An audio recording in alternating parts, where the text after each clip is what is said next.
ইমাম জাফর সাদেক তার কাছে এক নাস্তিক এসেছে। নাস্তিক বলছে, তার সঙ্গে ঝগড়া হচ্ছিল। সে বলছে আল্লাহ আছে, আমি তো মানি না, আল্লাহ বলতে কেউ নাই।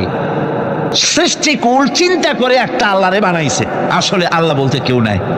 ইমাম জাফর সাদেক তাকে বললেন, আচ্ছা নাস্তিক, তোমার জীবনে কি এমন কোনো ঘটনা কখনো ঘটেছে যে তুমি সমুদ্রে চলে যাচ্ছিলে, সমুদ্র পথে চলেছ, আর সমুদ্রে তোমার জাহাজ ডুবি ঘটেছিল, বিশাল ঢেউয়ের মধ্যে পড়েছিলে, এমন কি কোনো ঘটনা জীবনে ঘটেছে? নাস্তিক কিছুক্ষণ চোখ বুজে থেকে বলল, হ্যাঁ, একটা সুন্দর কথা আপনি বলেছেন। আমার জীবনে আমি একবার সদাগরি জাহাজে সমুদ্র অভিযান করেছিলাম। মাঝ পথে প্রচন্ড ঢেউ সৃষ্টি হলো, ঢেউয়ের মুখে জাহাজটা ডুবে গেল। তারপর নাবিক সাথী সঙ্গী নিয়ে মনে করেছিলাম যে বেঁচে থাকবো। শেষ পর্যন্ত নাবিক হারিয়ে গেল, সাথী সঙ্গী হারিয়ে গেল। একটা তক্তা কোনো রকম করে বুকের সাথে জড়িয়ে সাঁতরাতে লাগলাম। প্রচন্ড এক ঢেউ এসে আমার শেষ অবলম্বন এ তক্তাটাও আমার কাছ থেকে ছিনিয়ে নিয়ে গেল। এরপরে কোনো ক্রমে বেঁচে গেলাম। ইমাম জাফর সাদেক তখন তাকে জিজ্ঞেস করলেন, আচ্ছা সত্যি করে বলো, বুকে হাত দিয়া, যখন তোমার জাহাজটা ডুবে গেল সমুদ্রের ভেতরে, নাবিক হারিয়ে গেল, সাথী সঙ্গী হারিয়ে গেল, শেষ অবলম্বন তক্তাটাও যখন হারায় গেল, তখন তোমার মন কার কাছে সাহায্য চেয়েছিল বলো তো? নাস্তিক এবার কিছুক্ষণ নীরব হয়ে গেল। নাস্তিক এবার বলছি, সত্য করে বলতেছি, যখন আমার কাছে আর কিছুই অবলম্বন ছিল না, বাঁচার কোনো পথ ছিল না, জীবনের মধ্যে একটাবার সেই মুহূর্তে আমার মুখ থেকে নিজের অজান্তে বেরিয়ে গেল, আল্লাহ আমারে বাঁচাও। এই যে বললাম, সঙ্গে সঙ্গে এক তুফান প্রচন্ড আঘাত দিয়ে আমাকে ছিটকে দিয়ে তীরে আমাকে নিক্ষেপ করে দিল। ইমাম জাফর বললেন, নাস্তিক রে, জাহাজ ডুবে গেল, নাবিক হারায় গেল, তক্তা হারায় গেল, যাকে জীবনে একবার ডাক দেওয়ার পর অত বড় বিপদ থেকে বাঁচাই দিল, তোমার এই অদৃশ্য থেকে সাহায্য করে, সেই আল্লাহরে কেমনে ভুলে গেলে, কিভাবে তাকে তুমি অস্বীকার করলে? নাস্তিকের চোখ থেকে পানি বেরিয়ে গেল। নাস্তিক বলল, ইমাম, আমি ভুল করেছি, আমি আমার জীবনের সাথে প্রতারণা করেছি, আমি হাত বাড়ায় দিলাম, আমার ইমানের কলেমা পড়াইয়া দেন।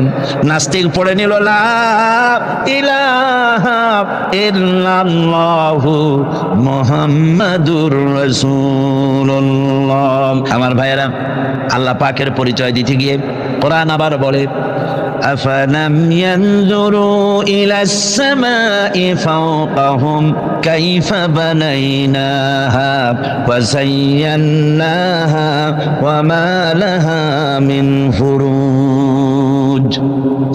তারা কি কখনো নিজেদের উপরে অধিষ্ঠিত, নিজেদের উপরে অবস্থিত ওই বিশাল আকাশের দিকে কি তাকায় দেখে না, কিভাবে আকাশটা আমি বানালাম, আর কি সুন্দর করে আকাশটারে আমি সাজায় দিলাম? এটা কি তারা দেখে না? যার ভিতরে কোনো ফাঁকা নাই, এত সুন্দর করে আকাশটারে বানালাম, ওই আকাশের দিকে কি তাকায় না? আকাশ নিয়ে কি চিন্তা ভাবনা গবেষণা করে না? আমার ভাইয়েরা, বহু লোক এমন আছে ওই আকাশের দিকে তাকায়, বিজ্ঞানীদের মধ্যেও এমন আছে, কেউ কেউ বলে আকাশ বলতে কোনো জিনিস নাই, অনেক দূর তাই নীলা নীলা দেখা যায়, আকাশ বলে কোনো জিনিস নাই, নাউজুবিল্লাহ, বহুত দূরে, সেই জন্য ওইরকম দেখা যায়, আসলে কিছু নাই।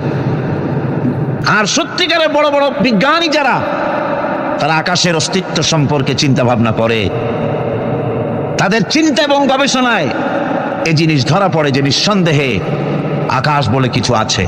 মহাশূন্য যারা গবেষণা করছে, চিন্তায় তারা হয়রান হয়ে যাচ্ছে, বিস্ময় হতবাক হচ্ছে। আল্লাহ পাক বলছেন, ওয়ামা লাহা মিন ফুরুজ, এর ভেতরে কোনো ফাটল নাই।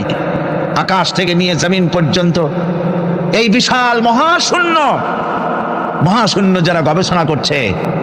আমেরিকায় এবার আমার অনেক লম্বা সফর ছিল, 11টা স্টেট সফর করলাম। তার ভিতরে হিউস্টন, যেখানে হচ্ছে মহাশূন্য গবেষণাগার এর প্রধান কেন্দ্র, হেড অফিস, 3-4 দিন সময় হলে ভালো করে দেখা যায়, এত বড় বিশাল এরিয়া। আমার হাতে সময় ছিল 5 ঘন্টা। এই 5 ঘন্টায় যতদূর সম্ভব আমি দেখলাম বিজ্ঞানীদের সঙ্গে যারা রিসার্চ করছে তাদের সঙ্গে আলোচনা করলাম। তারা বললেন মহাশূন্য যতই দেখছি ততই বিস্ময়, হতবাক, বিমুখ হয়ে যাচ্ছে। এই যে পৃথিবী, এই পৃথিবীটা মহাবিশ্বের তুলনায় একটা মার্বেলের চাইতে বড় কিছু নয়। মার্বেল চেনেন তো? এই যে ছেলেরা রাস্তায় খেলাধুলা করে, এই পৃথিবীটা একটা মার্বেলের চাইতে বেশি কিছু নয় মহাশূন্যের তুলনায়, মহাবিশ্বের তুলনায়। বিশাল এই মহাশূন্যে রয়েছে গ্যালাক্সি। এক একটা গ্যালাক্সির ভিতরে, মিল্কি ওয়ের ভেতরে রয়েছে সহস্র সহস্র বিলিয়ন মিলিয়ন ট্রিলিয়ন তারকা। যেসব তারকা এত এত বড়, বিজ্ঞানীরা বলেছেন সূর্য তো পৃথিবীর চাইতে 13 লক্ষ গুণ বড়, কিন্তু এই রকম 1 থেকে 1.5 কোটি সূর্য খাইয়া হজম করে ফেলাতে পারে এরকম হাজারো তারকা মিল্কি ওয়ের মধ্যে আল্লাহ তৈরি করে রেখে দিয়েছেন। সুবহানাল্লাহ বিহামদিহি। এই মহাশূন্যের ভেতরে আল্লাহ পাক যে কত কিছু সৃষ্টি করে রেখেছেন, মানুষ ক্রমান্বয়ে তা দেখছে এবং অবাক হয়ে যাচ্ছে। বিজ্ঞানীরা চাঁদে গিয়েছেন, সেই চাঁদের থেকে মাটি আহরণ করে নিয়ে এসেছেন। সেই মাটি যেখানে রেখেছে সেখানে লেখা আছে টাচ মুন, চাঁদের মাটি স্পর্শ করো। আমি একটু হাত দিলাম, আমার কাছে মজাই লাগলো যে মরতে বসে আমি মহাশূন্যের চাঁদের মাটিতে হাত দিয়ে দেখলাম, ভালোই লাগলো। নীল আর্মস্ট্রং যে গাড়িটা নিয়ে চাঁদের উপরে ঘুরেছিলেন, সে গাড়িটাও সেখানে সংরক্ষিত রয়েছে। মাটির ভিতর থেকে সব রকমের খনিজ পদার্থগুলি আলাদা করে চাঁদের সলিড মাটি যেটা, সেই মাটিটা তারা গ্লাস দিয়ে বড় রকমের বক্স তৈরি করে ওর মধ্যে চাঁদের এনভায়রনমেন্ট, চাঁদের পরিবেশ তৈরি করে ওর ভিতরে টমেটো গাছ, ভুট্টা গাছ, ধানের গাছ লাগিয়েছে। আমি দেখে এসেছি গাছগুলির চারা এত বড় হয়েছে। ওরা এক্সপেরিমেন্ট করছে যে চাঁদের মধ্যে টমেটো চাষ করা যায় নাকি। আসলে এটা তো সম্ভব নয়, তবে চাঁদে যে মাটি আছে বিজ্ঞানীরা তা প্রমাণ করছেন।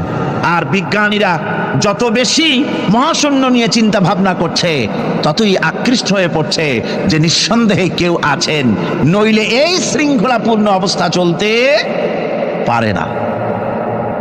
আল্লাহ রাব্বুল আলামিন বলেন তিনি যে আছেন তার জাত, তার অস্তিত্বের প্রমাণ দিতে গিয়ে কোরআন বলে ওয়াল আরদা মাদাদনাহা ওয়া আনকাইনা ফিহা রাওয়াসিয়া ওয়া আমবাতনা ফিহা মিন কুল্লি যাওজিন বাহিজ।